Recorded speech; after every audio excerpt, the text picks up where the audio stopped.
Hola a todos, sean todos bienvenidos a un capítulo más acerca de Súnesis. Está con nosotros una invitada especial, Vianey Nieblas. Hola a todos, yo soy Vianey Nieblas, alumna de Jack en Súnesis. Y mi nombre es Jack Vogt, vengo de Canadá para pasar tiempo aquí con amigos y enseñar cursos como Hechos. Actualmente, hace un par de días, se acaba de terminar una clase de nuestro amigo Jack acerca del libro de Hechos. Sí, esta clase se llama La Esperanza de Hechos, porque creo que Hechos es escrito por gente que están en problemas. Ok. Vianey, que nos acompaña el día de hoy, ella fue estudiante de este curso. ¿Qué tal te ha parecido ese curso, Vianey? Sumamente interesante y novedoso sería la palabra también, porque regularmente vemos el libro de Hechos como una recopilación de eventos sobrenaturales o de eventos, de diversos eventos. Y al estudiarlo y tratar de comprenderlo, vemos que va mucho más allá de eso. O sea, al grado de que ves que no solamente es un libro de algún tipo de relato cronológico, sino que te brinda esperanza.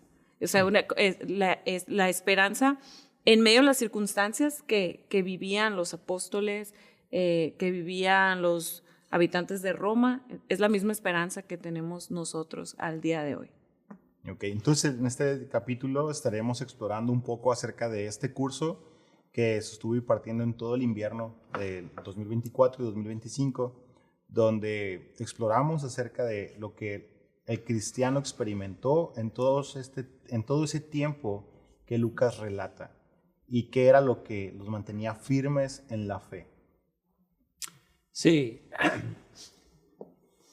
unas cosas para entender un libro como Hechos es porque muchas veces pensamos es la empezar de iglesia, ¿no? Sí. Es la historia de iglesia, pero es mucho más que esto. Sí, la iglesia empezar, pero en los últimos 8 capítulos ninguna iglesia están mencionando. Nada, no, ninguna iglesia están empezando. Sí, hay cristianos, gente que siguen a Jesús, pero la enfoque no es la iglesia, tiene otra enfoque. Entonces, están diciendo, ¿qué es el punto del libro de Hechos? ¿Por qué es escrito? ¿Quién están leyendo este libro? Entonces a lo que entiendo que mencionas es que el libro de Hechos menciona estas cosas importantes, como mencionaba Vianey, el tema de las señales sobresalientes y el tema de la iglesia, pero hay algo más al parecer, ¿verdad? sí, mucho más que solo los milagros. Y milagros es una palabra, Hechos no usa, es señales. Señales. Interesante porque cuando yo pienso o pensaba en Hechos, lo que venía a mi mente eran los milagros, pero que en realidad esta palabra no se utiliza sino como una señal. No, y Lucas, en el libro de Lucas, no usa esta palabra, milagros. Es una buena palabra porque es supernatural, pero un señal están apuntando a otras cosas. Ok, como los señalamientos hoy, Sí. como un indicador. Un indicador. Sí. Ajá. Y si yo el día de hoy empezar a estudiar el libro de los Hechos, ¿qué es lo que debo saber acerca de esto? Hay cosas muy importantes, como quién escribe el libro de Lucas, entonces, o el libro de Hechos, ambos libros están juntos, pero esto no podemos saber. sí dice en Lucas, pero no sabe mucho sobre Lucas. Entonces, es importante, pero no vamos a saber. Pero que es más importante, a quién están escribiendo. Ok. ¿Cuál es su vida? ¿Qué están pasando? Estas cosas son muy importantes para entender el libro. Okay. Bien, ahí una pregunta para ti. ¿Cuál fue el reto, cuál fue tu mayor reto en este curso de varias sesiones acerca del tema? ¿Qué cosas en realidad confrontaron tu vida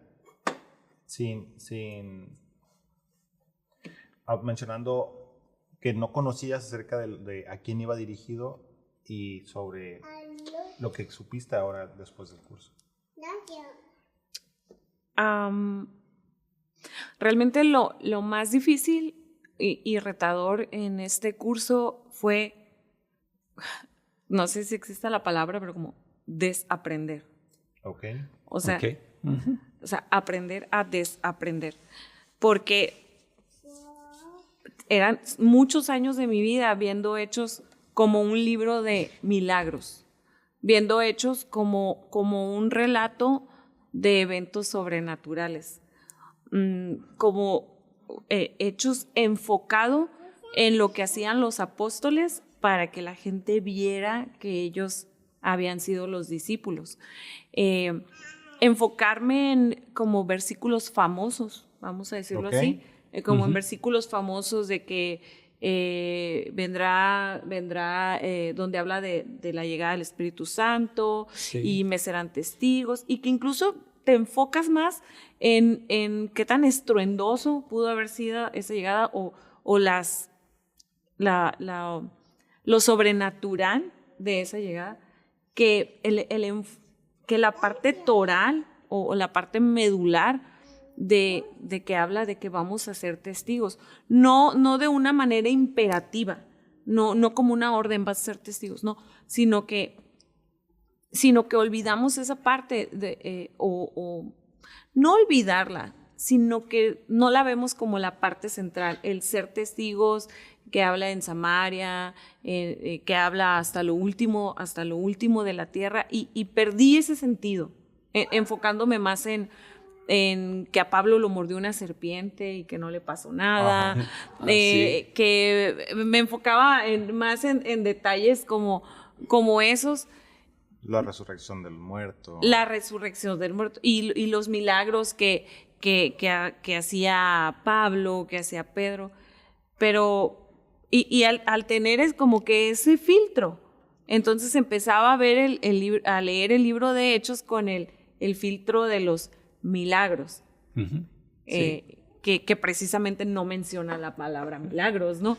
Entonces, y empezar a verlo con el enfoque que tiene, o sea, que va más allá de lo que yo estaba viendo. Entonces, para mí fue difícil desaprender eso y ver el contexto que estaba viviendo, en este caso, Teófilo, y que estaban viviendo los mismos apóstoles, la persecución que estaba viviendo la iglesia. O sea, como que la iglesia en medio de la persecución, la parte central no era, por ejemplo, que a Pablo no le hizo nada una serpiente, ¿no? Cuando lo mordió, sino cómo se mantenía la esperanza de ellos y cómo creció la iglesia al día de hoy, generación tras generación. O sea, fue de verdad para mí muy retador, porque era como que quitarme los lentes que utilicé o el filtro que utilicé durante muchos años para leer ese libro. Es más, y lo voy a decir de esa manera tan atrevida, para interpretar, según yo, lo que estaba leyendo. Y ahora tener que verlo de manera objetiva. Esa es la palabra, de manera objetiva. Incluso el humanizar a las personas, a los mismos apóstoles, porque cuando los leas, a veces pierdes eso, o sea, los dejas de ver como humanos y los ves con personas como superpoderes. Sí. El aprender a humanizar a los apóstoles que estaban viviendo circunstancias que viven tal vez muchos misioneros del día de hoy, que viven muchos servidores el día de hoy. Entonces, el aprender a verlo de esa manera me costó. Lo tomaste bastante. como algo real. Sí, o sea, relatos de la vida real, con seres humanos que eran servidores y que estaban aprendiendo y que estaban madurando y que tenían menos información de ellos que la que tenemos nosotros actualmente. Una de las cosas que a mí me generaba incertidumbre era el tema del título. Uh-huh. Porque, sinceramente, yo no podía ver claramente el tema de la esperanza. Sí creo en Dios, en Jesús y lo que está haciendo, pero no sabía cómo aclarar eso al leer Hechos. Uh-huh. Y cuando empiezo a tomar las clases y cómo esta sirve como una herramienta para poder comprender lo que Lucas está compartiendo y de la experiencia que tuvieron al iniciar con la predicación del Evangelio y años posteriores, creo que hay algo muy importante para la iglesia que no debe de ser olvidado. Pero Jack, ¿qué cosas importantes debemos saber de qué estaba pasando la iglesia en ese tiempo? Ok, es una muy buena pregunta, muy importante. El libro de Hechos, no tenemos una fecha cuando están escritos, pero es después de 62 o 64 años, cuando Pablo está en Roma, en su cárcel. Ok. Entonces, este es el época de Nero. Época de Nerón. Ajá. Y sabemos a Roma quemar en este tiempo después de Pablo estar en prisión. Y Nero dice, es la culpa de cristianos y tiene un circo con quemar los cristianos y muchas cosas, muy, muy mal. Un culpable. Sí, porque él no gusta a los cristianos. No sé qué pasó con Pablo, pero están escritos en este tiempo o más adelante, pero es un tiempo de persecución por los cristianos. Y creo que cuando Pablo o Lucas escribe este libro, muchas veces Pedro va a cárcel, Pablo va a cárcel, tiene muchas persecución entre ellos. Y los gente que están leyendo el libro por primera vez pueden decir, mira, ¿qué pasó con Pedro? Pasó con Pablo. Están pasando con mí. Y yo puedo tener esperanza porque yo puedo ver cómo vivir Pablo, cómo vivir Pedro, cómo vivir los otros cristianos en su mundo. Entonces, creo que puedo dar mucha esperanza por gente que están pasando por lo mismo. Interesante, porque hoy en día cuando, no quiero decir todos, pero es muy común encontrar que el acercarte al cristianismo o al acercarte a Dios, tu vida va a cambiar para bien, como si fuera un amuleto, sí. Como si fuera algo que ahora vas a traer la buena suerte, entre comillas, pero vemos a las personas, a los padres de la iglesia experimentando cosas totalmente diferentes, pero aún así manteniéndose firmes. Y normalmente cuando alguien piensa en el libro de los Hechos, piensa en eventos muy específicos. Mencionaban ahorita que eran la llegada del Espíritu Santo y el inicio de la iglesia. ¿Quiere decir, esto es una pregunta, ¿eso quiere decir que no es importante? Sí, es muy importante, pero creo que no es lo último foco. Ok. necesitamos hablar sobre el reino de Dios también.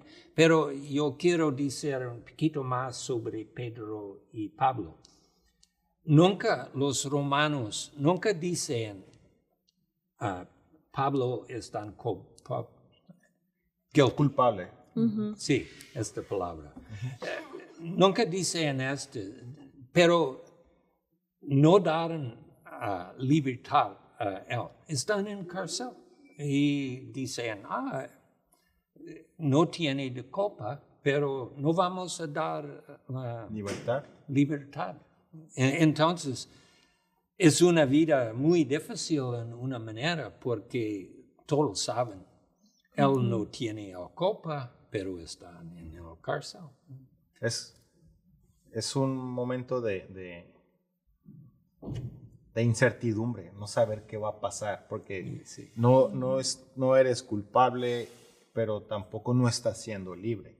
Sí. Y esto toma 8 capítulos para Pablo. sí, Sí. Es un cuarto de libro. sí, es mucho. Es mucho. Es mucho. Y otra pregunta. Hablando acerca de la iglesia y lo que ha pasado. Fue un tiempo difícil para los cristianos, pero también fue un tiempo difícil para las mujeres. Sí, es muy interesante porque en el libro de Hechos, antes Pablo es converted. Se convierte.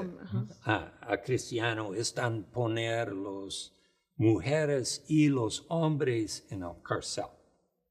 Y después Lucas están escribiendo, va a decir una historia sobre un hombre, va a decir una historia sobre una mujer para tener un balance. Y me recuerdo Priscila y Aquila. Sí, Priscila y Aquila. Y la primera vez están mencionando es lo hombre. Es normal en este tiempo para escribir mencionar el hombre y la mujer.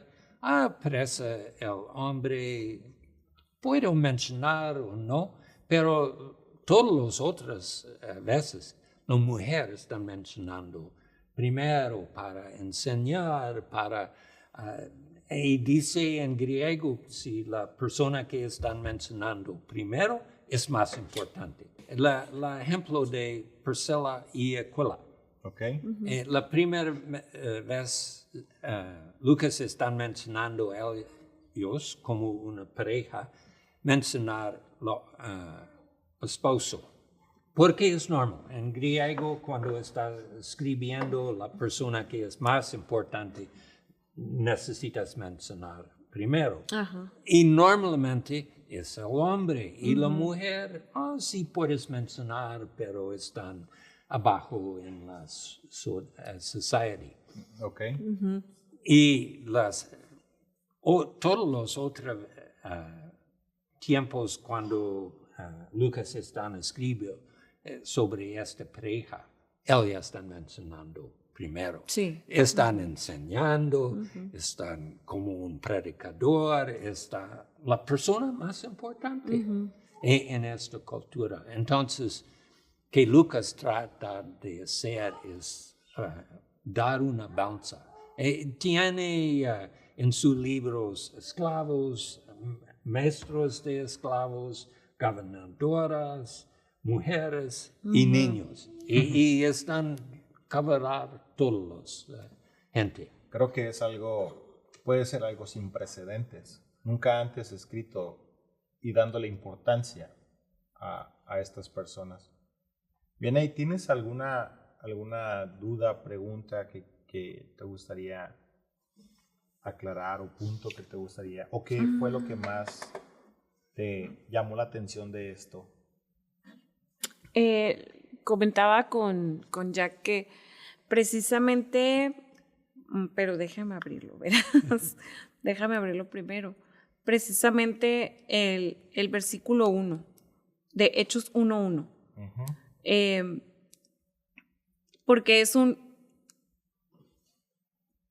como un indicativo o sea, te va dando la directriz en sí del libro de Hechos, donde dice Hechos 1:1, que dice: Teófilo, en mi primer libro te relaté todo lo que Jesús comenzó a hacer y a enseñar. Y que después de ahí viene la ascensión, y luego ya, pues después cuando Matías toma el lugar de Judas. Pero te digo que ciertamente habla de eso, de cómo Jesús comenzó a hacer y a enseñar a los discípulos, pero no se queda únicamente en relatos, pues, no se queda solamente en recopilación de eventos. Pues me llama la atención, como lo decía ahorita, cómo menciona varios eventos gubernamentales muy importantes, cambios de poder, para que realmente podamos contextualizar un poco lo que estaba viviendo la iglesia cristiana, la persecución que estaba viviendo la iglesia en ese tiempo. Es que aquí tengo mis apuntes, el celular, pues. Lo que estaba viviendo la iglesia en ese tiempo. Entonces, permítanme tantito. Ay, permítame. No esperaba que me preguntaras. No pasa nada.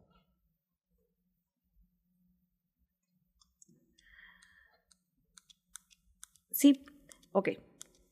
Y me impresiona eso, cómo hay escenas de la iglesia primitiva, por ejemplo, de un Esteban ante el concilio, y puedes ver claramente la postura política, la postura.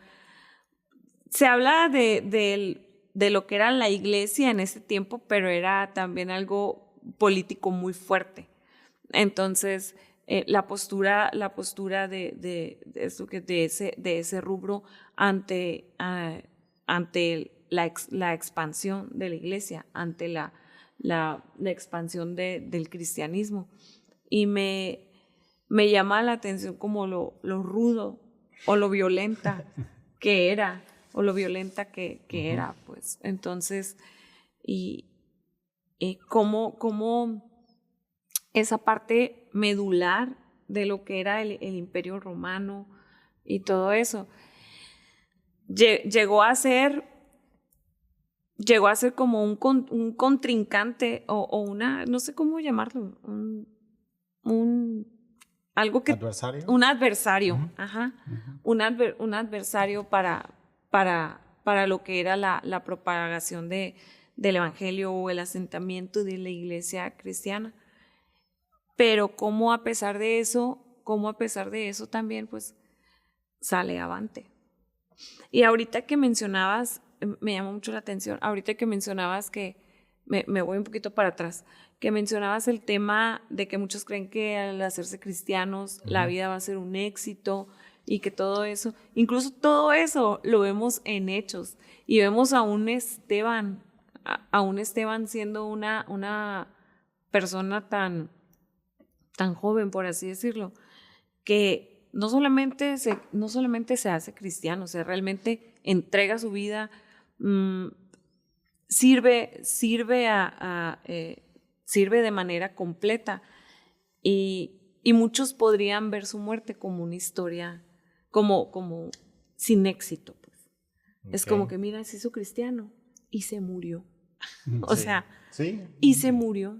O sea, todo eso. Pasó algo semejante con Roma cuando se hizo una nación cristiana y que fueron derrotados y le echaron la culpa que en realidad había ocurrido porque eran cristianos.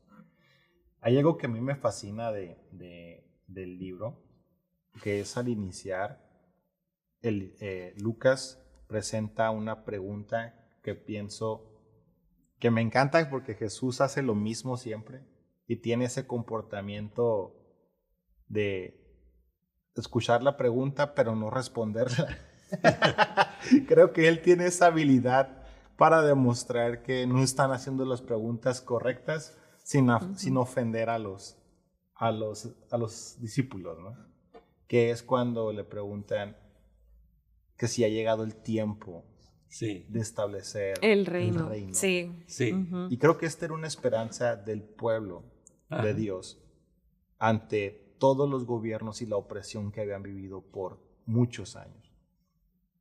Y Cristo no lo responde. Sí, responde, pero dar una respuesta diferente. A la que ellos esperaban. Exactamente, que no, sí, que no pero fue una pregunta que reveló demasiado lo que había dentro de ellos. O sea, fue solo una pregunta la que hicieron, pero quedó expuesto lo que verdaderamente ellos pensaban. Porque a pesar de haber caminado con Jesús, a pesar de haber estado sirviendo con Jesús, ellos seguían con ese pensamiento como de ese pensamiento hasta como militar o conquistador, no sé cómo podríamos llamarle, de casi le decían, ¿a quién vas a derrocar? Casi le estaban preguntando, ¿a quién le vas a cortar la cabeza para que no nos sigan oprimiendo? ¿A quién le vas a partir la mandarina? Sí, así, o sea, esa pregunta fue algo así, pues, y quedó expuesto así como que a la torre. O sea, ellos todavía tienen su mente, su mentalidad o su esperanza en ¿a quién voy a derrocar? En una fuerza diferente. En una fuerza diferente, o sea, ¿a qué estructura voy a derribar? Sí. Creo que nos deja ver el corazón de los apóstoles, pero también creo que nos deja ver hacia lo que viene. Sí. ¿Qué piensas, Jack? Sí, creo que necesito hablar más sobre versículo 1. Okay. Vamos a hacer otra sesión. Sí. Sí, ok.